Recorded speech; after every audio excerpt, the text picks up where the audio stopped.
Okay, so we're going to look at palpation of C2 to C7. So we've done the OA joint, the occipital atlantal, and the atlantal axial joint, and now we're on to C2, C7.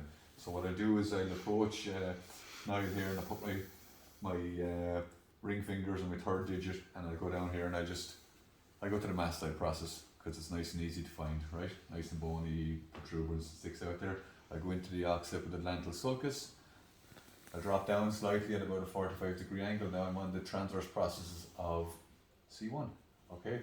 And I drop down again a little bit there because they're big transverse processes. I'll probably go down at an angle again at 45 now. And I'm now on the articular pillars of C2. And first I'm just on the muscle kind of overlying the C2.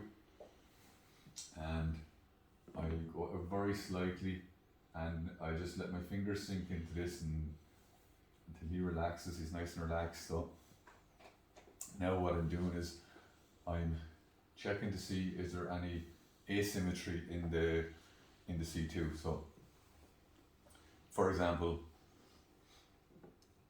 his C2 seems to be a little bit more rotated to the left, okay? And because of the mechanics of the cervical spine, we know that when the neck rotates to the left, it also side bends to the left at a segment.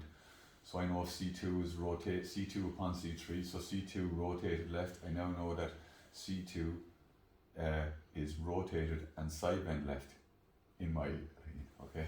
Not always right, but in my opinion here. So C2 rotated side bend left, we'll say that is the case. Now I want to see if it's a flexion or extension lesion.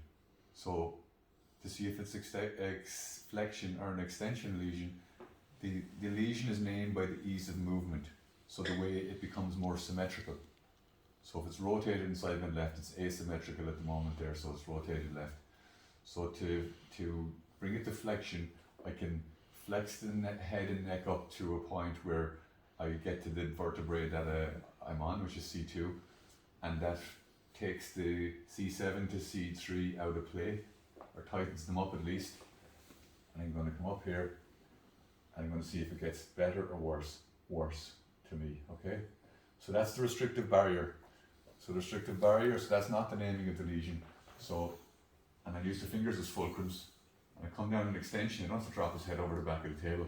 All I need to do with extension is just use the fingers as fulcrums and go like that. And it seems to get better in extension, we say.